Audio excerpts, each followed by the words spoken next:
We're all facing rapid changing landscapes in online discoverability. Small and mid-sized businesses face same challenges of showing up in AI overviews, AI mode, and ChatGPT, and so on. So here's a challenge. SMBs often don't have the deep tech stacks, large budgets, or teams that an enterprise brands do. Yet the expectation to win in this new era of AI-powered search is the same. This is the Voice of Search podcast, and joining me today is Helen Pollitt, Director of SEO at iStock. Helen brings a deep expertise in organic search strategy and AI-driven content. Today, she's going to be unpacking how SMBs can thrive in the new era of search.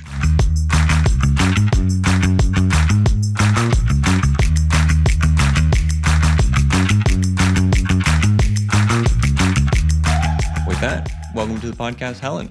Hello, glad to be here. Great to have you. I'm interested in the conversation too, because I think personally I tend to skew, and maybe it's just past experience, towards like the enterprise side. And, it's its own beast, and you have politics, but then you do have advantages that sometimes come with that too, whether it's resources, access to technology. And so I think like the game is obviously a little bit shifted, but yet, smaller businesses are still having to keep up in the same pace. So maybe like before we dive too much into like the SMBs, like how are you viewing the landscape shifts? Like how is search kind of evolving in your perspective? I'm I'm so excited. I'm so excited. I've been in SEO for 9 billion years, and for the least the last 8 billion of those, not much really has changed that dramatically.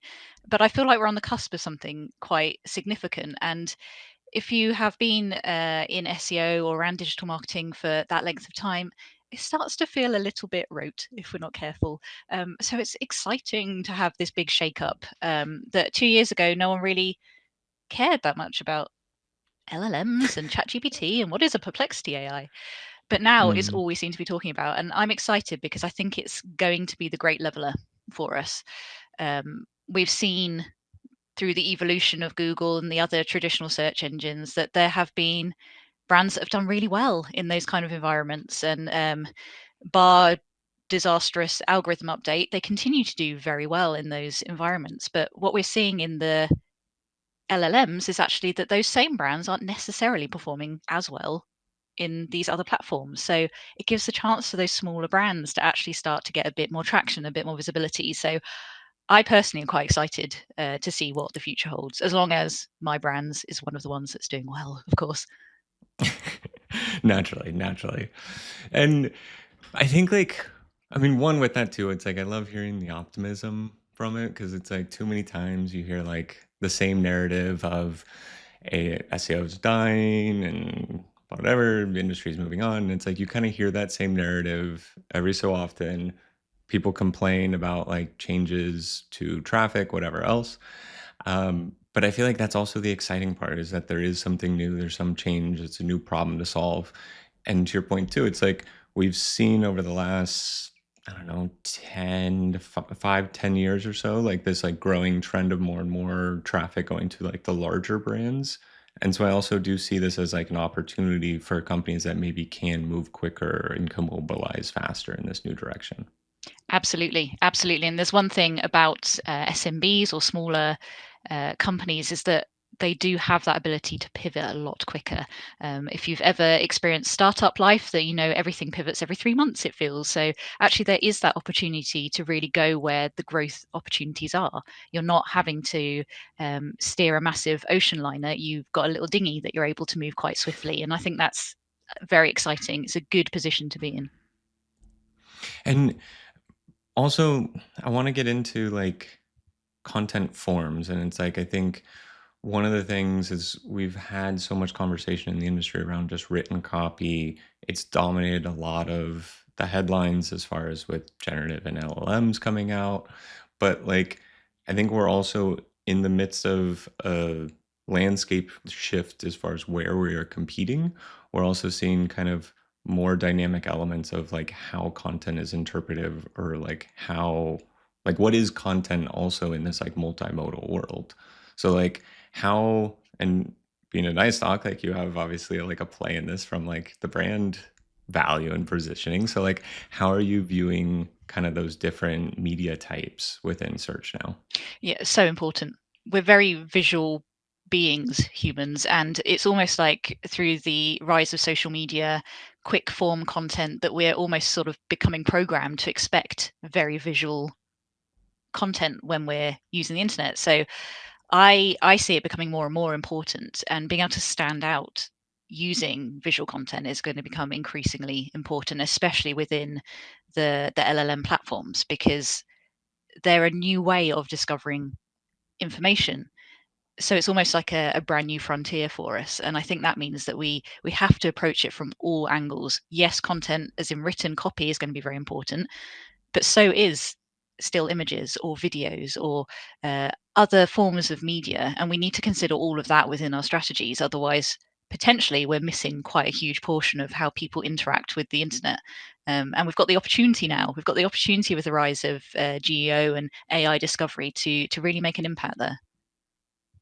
And would you consider that as being like part of the mix then for like, smaller players as well? Like, has we know like the bar is lowered in the sense of like content creation? Like, do you feel like in image and other areas, like there's added opportunity now than in the past for smaller brands? Absolutely, I very much do, because there is a lot of opportunity to source really good illustrative content through still images or video content from, I don't know, gosh, platforms such as iStock. Uh, but that enables people to access this high quality imagery very easily. And by being able to do that, of course, you've then got the opportunity to use that within your content, and that can then get picked up on the LLMs. And whereas I think it sort of 15, 20 years ago, the web search is very much dominated by written content, but the advent of social media platforms meant that smaller players were actually able to make a real name for themselves by adopting more of a visual content first strategy. And I can see that continuing on with AI discoverability, AI search. And so I really do feel like it gives smaller brands the opportunity to differentiate themselves in a way that perhaps larger brands aren't really addressing yet. They've got this wealth of content, written content on their website potentially, but they've not necessarily considered more of the visual aspect of it. Whereas the smaller brands may well have gone visual first because they are engaging much more on social media and building a brand that way. And so I think there's a real opportunity, and it's one that is has a fairly low barrier to entry, I'd say, which is always a good thing for SMBs. And well, maybe with that too, then like how would you say that you think like these smaller brands are like, I mean, I don't want to have it separated so much as being like big brands, smaller brands, but it's like, yeah, if you have, a website under 10,000, 5,000 pages and you're kind of in that range, like how would you be viewing and how are you thinking about where and how these brands should compete? Yeah, I think the first the first step needs to be understanding who your audience is and where are they going to find content that you have on your website, or products and services that your brand offers, because there's no point addressing social media, for example, if your demographic does not use that particular social media platform.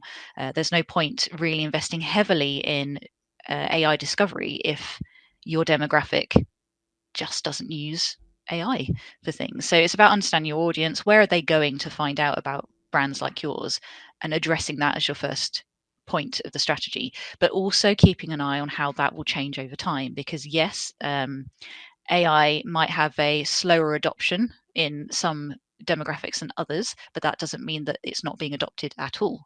And that could increase over time. So it's understanding your audience. And that's always got to be the center of any marketing strategy. Who is your audience? Where are they going to find your brand?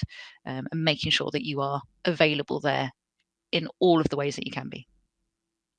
I love that you hit on the piece of like time too, because yeah, if you're looking just at a snapshot of traffic today, it's going to give a very different story than kind of like the overall trend lines. Like, how would you, how do you think about like keeping track of this and monitoring, and like, how would you advise that someone revisits this rather than just having kind of like, okay, yeah, it's a small portion of my traffic today? I would include it in your however frequently you do your SEO reporting, but I would include it within your SEO reports. So say you report monthly, it should have its own portion of your report dedicated to what is going on with LLMs. How are they sending traffic to our site? Are they sending traffic to our site? Is that traffic converting? If they're not sending traffic, are we still visible within them? What's the sentiment? Are people speaking positively about our brand or negatively about our brand? Because traffic referral is not the only metric that we should be concerned about. We should also be concerned about sentiment. We can appear in the LLMs as an answer, but it could be surrounded by do not use this brand. It's terrible. Here are all the negative reviews about it. That's not a good thing. Whether it sends Mm. traffic to your site or not, that's not a good thing. So even if at the moment you're not seeing a lot of traffic, that doesn't mean there's not things going on in the LLM platforms themselves that you need to be keeping an eye on. And like strategy, so kind of going back to like our, I guess, touch points here is we start with audience, like you mentioned. So we understand kind of like where they are, how they're interacting, consuming it, keeping that kind of progress of how it's like evolving over time. Are there like additional complexities for maybe like SMBs that have a heavy like local presence? Like what other kind of challenges do you see like this, type of business facing? I think always with local businesses that have a really strong local presence and perhaps a lot of their visibility is actually generated through word of mouth. It's being able to track offline impacts in the same way that you can track online impact, which is difficult to do. Um, and I think that's very much a problem for companies that have only a local focus. For example, bakeries. It might be Mm. that you notice that you've had an increased footfall in your bakery, but you don't necessarily know why. You don't necessarily know what has led to people hearing more about you. And I think that's been an eternal struggle. And we've tried to address that through things like, well, let's monitor reviews. Are people speaking more positively about us? Have there been complaints recently? That sort of thing. Trying to understand the general feeling around your brand. And I would suggest that being able to monitor sentiment within LLMs is another good way of doing that, because people may well be reviewing you on review sites, and those review sites are feeding into the LLMs, and that's how they're able to identify whether your brand is considered positively or negatively. So being able to get an idea of how your brand is being spoken about through those LLMs gives you a good understanding of the general opinion of your users Mm. as to whether they value your brand or not. Um, it's a lot harder to do than it is for brands that are primarily online, so e-commerce stores, because you just don't have the same level of visibility. But I do think the LLMs are actually opening up another way of you sort of testing the general feelings around your brand. I totally agree on that, and I feel like you hit on an element too that like we've been discussing quite a bit is like one of the shifts that I've been seeing kind of like more and more, and I've even been giving more thought to it recently is like outside of our four walls, kind of like the off-page SEO side, where I feel like if you look back over the last 10 years, so much of like the conversation around content was how do you build holistic content, like these like long pages that have every facet and entity of that topic that you're going after. And now to me it's less about that one page and the optimizing that one perfect kind of like landing page to more of like addressing these topics across external as well as Mm. internal, and even looking at more of like collections of your internal pages rather than just one. Like how do you view that kind of off-site focus nowadays, or in this like next chapter in search? I think it's about understanding the user touch points on your website. So long gone are the days where a person heard about your brand, went to your website and transacted straight away. We've known that. There's been multi-touch transactions for years. It could be that someone first discovers you through a PPC advert. They come to your website, they don't buy then and there, but they remember your brand name, and they come back later. via an organic search, or perhaps they've walked past your shop in town and they've seen the brand name and they think, oh, I'll look that up when I get home to see what they do. There's multiple ways that people come across your brand. Like, visibility isn't only online, of course, but I think the most important thing, and especially in light of LLMs, is about consistency of messaging. You want to make sure that your brick and mortar storefront matches up in tone, in messaging, to your storefront on your website. You want to make sure that you are talking about your key differentiators in the same way across your digital content as your offline content, as other people are talking about you on their digital content. Because LLMs are not just sourcing their information from your website, they're sourcing it from a lot of other places as well. So that consistency is really key, because if you say, for example, on your website, your opening hours are 9 a.m. to 5 p.m., but on your Google business profile, they're 10 a.m. to 6 p.m. And actually, on all of the local directory listings, you've got a mix in between. The LLMs are not going to have any certainty over what your actual opening hours are, and neither are your customers potentially. But something that simple can have quite a compounding effect, because you can't be trusted because the information doesn't match up in different places, and it leads to customers being disappointed because they turned up at 9 a.m. and your store wasn't open, because it only opens at 10 actually. So they left a negative review, and that then compounds in terms of what the LLMs will perceive as your brand sentiment, etc., etc. So the consistency of messaging piece is really key across your core kind of operating facts, but also about how other people are talking about you. How do you want to be known? Are you promoting that with every touch point that a customer has with you? Consistency is still such a critical factor. There's like the trust element, not just on the consumer side, but also kind of similar to we've seen in Google My Business, where it's always been kind of like name, hours, phone number, address, like those consistencies. So that, like, 100%, I'm on the same page with like the significance and importance of it. I want to go back to like some visual elements, because like this is a space that I've worked in, but I would say like it hasn't been a critical or a kind of a primary focus from my side, just personal experience. What are their kind of like best practices, like ideas or opportunities? Like, how are you looking at visual and like the progression of that?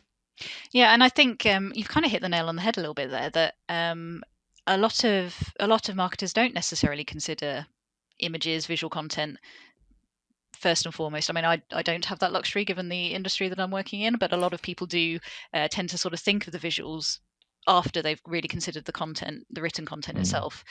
But there is so much opportunity there.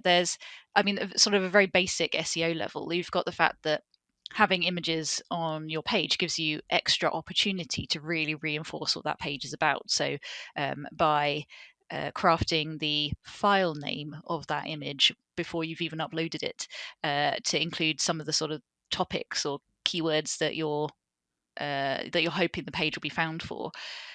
Writing alt text so that both people who are using a screen reader and also the bots themselves can understand what that image is meant to be about, even if they can't visualize the image itself. It just gives you extra space really to really reinforce what that page is about, but it also helps with people's enjoyment of the page. So all of those good sort of social signals, and people thinking, actually, this is a website I want to come back to because it's got a really good range of visuals, and I like the layout, I like the format of the page. It's not just a wall of text that I'm having to scroll through. People have really considered my reading enjoyment as they've put together the design of this page. So you've got the engagement factor there as well, and that can often be overlooked. Um, I have to admit myself, I've been guilty of that in the past. That I've really wanted to focus on kind of the technical underpinnings of the website and making sure that the content was really well structured for users and for bots alike, and not really considered actually how enjoyable is this page to read from. Um, are these images really illustrating the content itself? Because we scan a lot when we're reading, and the images really help to kind of summarize what the page is about for users and also for the bots. So I think that is a missed opportunity. And also, I feel like LLMs are getting better at understanding the content of an image. That might just be my own tin foil hat theory, but if they're not already understanding the context and content of an image, they certainly will be getting better at it over time. And again, that can help you to kind of give extra context around the page, because the LLMs will see that you have an image of X, Y, and Z, and therefore your page is probably represented by X, Y, and Z. So it's, even if historically the bots haven't been particularly good at identifying the genuine content of an image, I do feel that they will be getting better at that over time.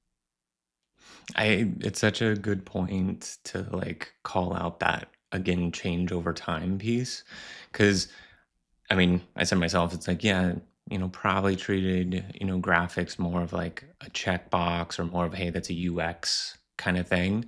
But I do agree with just how the systems are evolving. You're going to have better understanding of images, video, and that in overall relevancy to topic, prompt, query, however we want to define it, I think will be more and more of a factor. And as you were describing that too, I feel like an opportunity probably lies in treating images in a similar kind of fashion as we treat content, where we revisit pages, we refresh content, we rarely, I mean, I'm speaking for the broader SEO community here, I feel like we rarely put the same attention into images. And I feel like there'd be some really interesting kind of studies, like not just monitoring search performance, but also using those KPIs like time on page, click through rate, engagement, like farther into the site. And with more and more traffic being absorbed in some of these like overview LLM experiences, it seems like that's probably a pretty good place to start if Yeah. we're looking to maximize that existing traffic that we have. Exactly. I very much agree. SEO is not just about getting people to a website. It's about considering what are they then doing once they're on the website. There's always going to be a bit of an overlap with sort of UX and CRO, because we have to be conscious of, is the traffic that we're sending to the site the right traffic for the site? Are they getting what they want from this website experience? And we can't just box that off as, oh, that's not my problem. That's a UX issue, or that's a CRO issue. It's not. We are responsible for the traffic that we are sending to the website. And if that means really considering what is their experience when they're on the website, are they able to get to what they want to get to? Is it an enjoyable experience for them? That is critical. It is a core part of our role.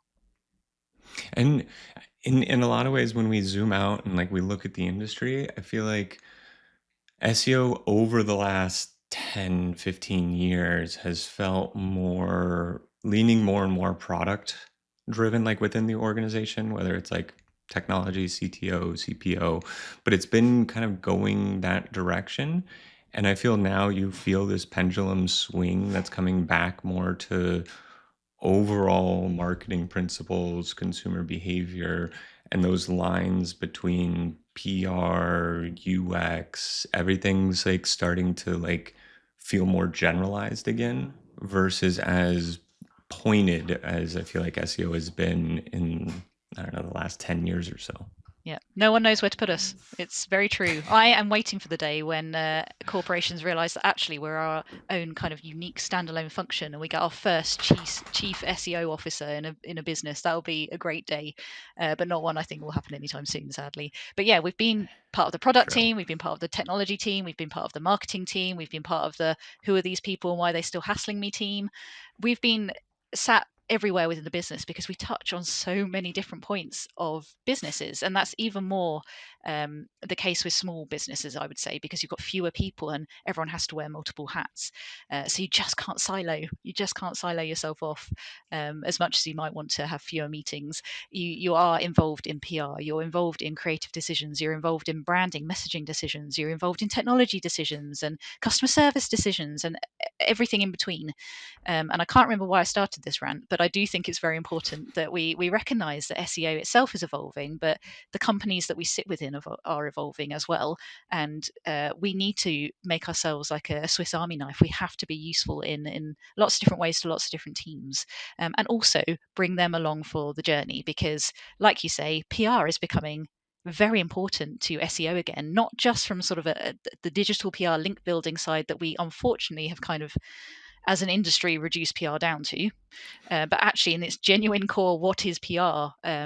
Making sure that our brand is known and the sentiment is positive and that people understand our reasons for our products and our services. That is hugely important to GEO, and it should be hugely important to just core SEO principles. Um, and that's something that we can't do alone. We need to bring in those PR teams along on the journey so they understand the kind of direction that we're trying to go in and how it's impacting our performance, because no team wants to push and push and push and do lots of work for another team and then never find out what the results are. So we need to be really communicating how we're doing, how the PR team's recent article on XYZ has positively influenced the perception of our brand on ChatGPT, for example, and really kind of linking those back so that those metrics are really apparent for everyone involved in that particular piece of work. And that's always been the case, but I feel like it's even more so because we're yet again expanding the kind of the touch points within the business that we're sticking our noses into as SEOs. I mean, at the end of the day, it's like SEO is still a jack of all trades type role where, yeah, you have relationship building, stakeholder management, you're tying, and I've always said like SEO is like if left alone by ourselves, we cannot be that impactful. Like Very we can true. tell you what's going on, we can give a lot of things, but we either need to be working with the developers, either doing some of the development work, working with writers, working on the work. So it's like you're either doing multiple fields or you're having to coordinate, orchestrate, and bring everyone together. But I feel like what you were saying also is a nice like full circle also to the conversation because we started off talking about with this new chapter, there's this inside lane or potential angle for SMBs to take advantage of. And I feel at the same time as like practitioners, as SEOs, we also have a new opportunity to join in more of those conversations that you're mentioning, to be a larger part of the organization, the brand, and being that kind of like window to the consumer in a lot of ways. And so I share some of that optimism where I've heard more times from executives and C-suite people about SEO or search as a topic because Mhm. it has become more of a mainstream thing. Yep. And yeah, sometimes you have to deal with some of that misguided information. And I had a conversation with a friend of mine who leads one of the larger global e-commerce search teams. And he was telling me of how half his team now has a new name tag, and instead of SEOs or some sort of SEO in their title, now is GEO. And like kind of my We like fear to goes, keyword stuff great. everything, don't we? Even if it's our own Yeah, job it's titles. it's like fine. If changing the title name gets more recognition in the organization, great. Like end of the day, that doesn't matter, but the opportunity that I see is so much greater. Yeah.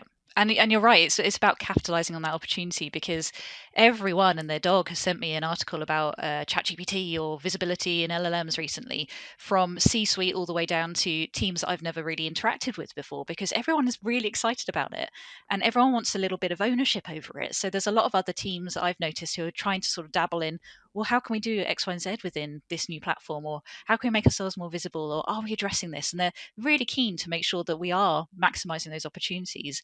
And that's brilliant because no one ever wants to talk to SEOs because we always just bring problems. So the fact that people are actually coming to us now and saying, I've got an idea, have we tried, are we considering, is great because it's an opportunity to really evangelize the work that we're doing. And that's half the battle in the work that we're doing is getting people to understand why we're doing it. And it's not just because we're being annoying, that there genuinely is an output that we're expecting. And I think that really in the current environment where people are all curious about AI and where that's going, it's a perfect opportunity to really bring SEO back to the fore. Which to kind of to in cap all this, like let's bring it back down to kind of that tactical. So someone's listening to this, they're excited of the opportunity, they've walked off the ledge, they're excited again about it. What kind of tips would you give for kind of like a 30-day action plan on an SMB to really understand where they're at and where their opportunities lie? Yeah, and a 30-day action plan, the main bullet point is just going to be audit, because I think that's what you need to do. You've got to really understand where you currently are, and where are you tracking against where you want to be. So when I say audit, I'm talking about look at the technical foundations of your website. I cannot stress enough how disappointing it is when I look at SMB sites and find out that they've gone and no index their homepage or something along those lines. I was meant to be booking a hotel room for a friend's wedding a few years back, and I couldn't find their website on Google because they had no indexed the entire website. So I emailed the hotel and said, "You've no indexed your entire website," and got zero reply, because that's not normal conversation. People aren't. The poor receptionist like, why are you telling me this? But it is so frustrating because you're kind of kneecapping yourself. You're cutting yourself off the knees by not having that visibility. So start with the technical foundations. Even if your website's only a few pages big, there can still be quite monumental issues in the way that the bots understand and can read and can crawl and index those pages. So start there, and then have a real look over your content. Is it still fit for purpose? Is it addressing your current audience? And is it addressing them in the ways that they are likely to encounter it? So have you created content that is usable if it's being shared via social media, or is your content engaging if it is being surfaced as a snippet or an answer within an LLM? Have a look over your content and be willing and ready to rip it up and start again if it isn't meeting the needs of your users or your target audience. And those first 30 days will get eaten up very quickly just by those two things. But I really do feel it is critical. And from there, that good foundation, you can then start to look at, well, how can we maximize our growth opportunities? But you've got to have that firm foundation first. Otherwise, the rest of the work is not going to yield the results that you want it to. I couldn't agree more on that. And having that roadmap and that action plan is your starting point, but it is worth just doubling down of like that is the start of your work. Like that is kind of the table stakes Yeah. of being able to know what has to be done, and then you get to look forward to the rest of the work of actually bringing it to life. Yeah. The bit that gets the results and you get to show off about. Yeah. Yeah, that's the flashier part, but it always Yeah. starts with that kind of legwork and putting in that, initial effort. But with that, we're gonna roll into kind of the lightning round of the conversation. And so I'm gonna throw some shorter form questions at you, each with kind of their own little theme. So first one, small and mid-sized businesses will need visual optimization strategies as much as written content optimization strategies. Are you buying or selling? I'm sitting on the fence is what I'm doing. I don't think you can really have one without the other. I think given everything we've said today about the need to consider content as a whole and a holistic strategy, I don't think you can separate the two. So I am firmly, it depends in this answer. And I mean, might as well throw video in that too, Yeah, do. but I do like that where it's like, yeah, let's stop segmenting out these pieces and just view it as content, and whatever content is going to meet that audience, that topic, that intent is probably what should be led on that. So it's more of let's break down these barriers between written, visual, video. Yeah. I mean, visual is video, but let's break down those barriers and just view it as content as a whole. Yeah. Next one is looking out into the future. Predict how Google and ChatGPT's AI assistants will surface local businesses differently 18 months from now. Oh, wow. I mean, so much will change within 18 months. They probably will be able to just read your mind by that point and just have automate your body to go to wherever the local business is itself without you having to even consider it. Is my terrifying doomsday hypothesis there. But more realistically, I think probably the biggest change that we're going to see in the next 18 months is people's use of agents. So this idea that you can essentially have your own personal assistant in bot form that goes out and does your research, chooses options for you, and in some instances even transacts on your behalf. I think that will become more prevalent. The uptake of that, though, and the demographics that are willing to give that much control over to bots, I think will differ. So when we're looking at how that might affect local businesses, it could be, for example, that more people are using bots to book restaurants or to compare prices and to those kind of things that they might have had to sort of manually do themselves in the past. It may well be that they start to become a bit more automated through AI agents. And I think the best response to that will be for local businesses to really consider, are their websites usable by bots in that way. If your if all of your booking system has a capture on it, for example, it might well be that they can't actually do the booking. So just really kind of keeping up with how are AI agents evolving, what are they being used for, what do they need from a website enabled to be able to complete transactions, bookings, etc. And is your website allowing them to do that? And that's all such an unknown at the moment, because really, who knows what 18 months will bring. But that's what I think is probably going to be the number one thing that you need to be conscious of. Yeah, and I feel like a lot of what you're describing too is agnostic of local, national. It's more of like a shift in consumer behavior as far as adapting to using these emerging tools, systems, what have you. And so, in that sense, it's probably less on like a variance, or I would say it's like moving forward, there'd probably be less variance in that like local versus national as the training ground of these systems expands further and further. Like I feel like we're going to get more of a shared or kind of similar experience across it as well.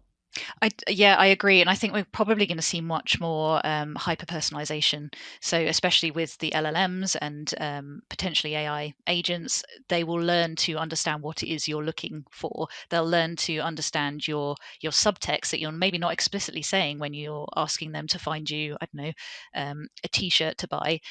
They already know what your size is. They already know the shops that you usually buy at, so they'll be able to recommend the T-shirt in the right sizes from the shops that you like to purchase from. So there's going to be a lot more of that hyper personalization happening. And that is going to be really tricky because you're going to have to break into that somehow. And that's going to be very brand focused, I think. Absolutely. And it's like it's that consumer, that more traditional marketing, consumer behavior driven element Yeah. that we discuss becoming more and more prevalent. Yeah. It's just gone full circle. Yeah, and it It's gone always full comes. circle. So next one is embedding location-based schema on AI-generated images. Is this a trend or trash? I'd say it's trashy to do that because that's just not truth, is it? You've not, if you've generated the image, it isn't from a particular location. Therefore, adding location data is not honest. I can see why you would do it, but I don't agree with it. So I would say trash because you're not really fooling anyone. You're not really fooling Mm, anyone. Why try it? We don't need that level of sort of spammy manipulation. It's just unnecessary. So I'd say trash.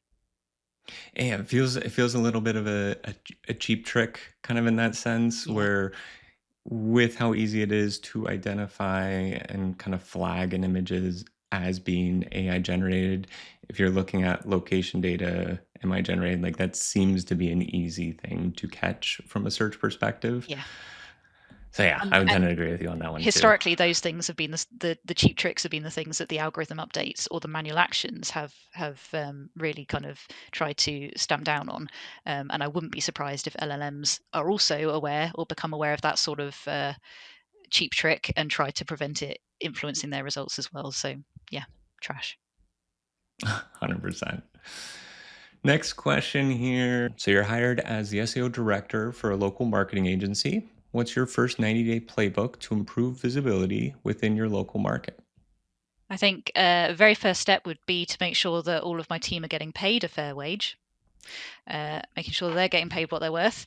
But beyond that, I would then look at, well, what's been successful so far and what hasn't been successful, because obviously it's a brand that's got existing presence, so it's good to start with the data and build from there really. So first step, look at the data, make sure that you're understanding the success points, the failure points, and build from there.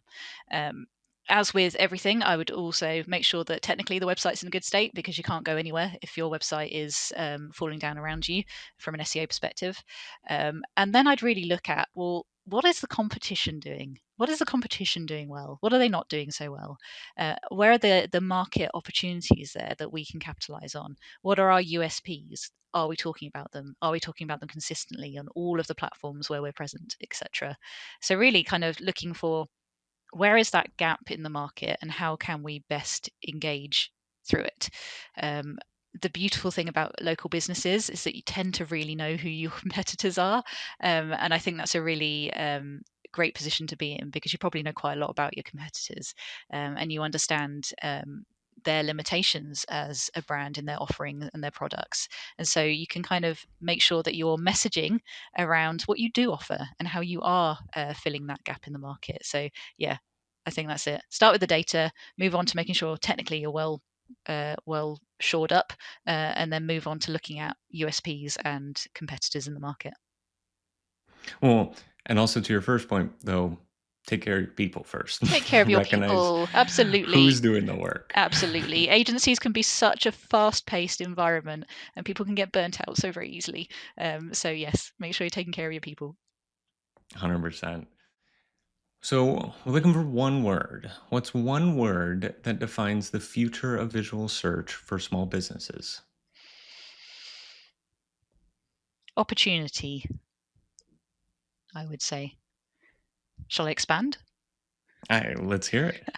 I think we've spoken a lot about the opportunities that are available to SMBs, and I think visual is, as we've said, it's a secondary thought to a lot of SEOs in particular, website owners. And there's so much more opportunity there. And I think we really need to start considering visual as a part of content as a whole. We shouldn't be trying to segment written copy from visual, from video, etc. So yeah, I'd say opportunity. I know it's always tough to boil that down into one word, and that at least they're always the toughest questions for me.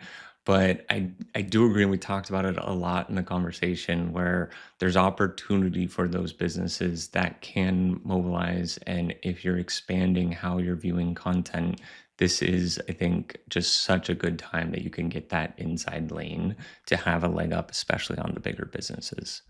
All right. So, with that, that wraps up this episode of the Voice of Search podcast. Thanks again to Helen Pollitt from iStock for joining us. If you'd like to contact Helen, you can find a link to her LinkedIn profile in the show notes, or be sure to check out her company's website at iStockphoto.com. If you haven't subscribed yet and want a daily stream of SEO and content marketing knowledge in your podcast feed, hit that subscribe button on your podcast app or on YouTube, and we'll be back in your feed soon.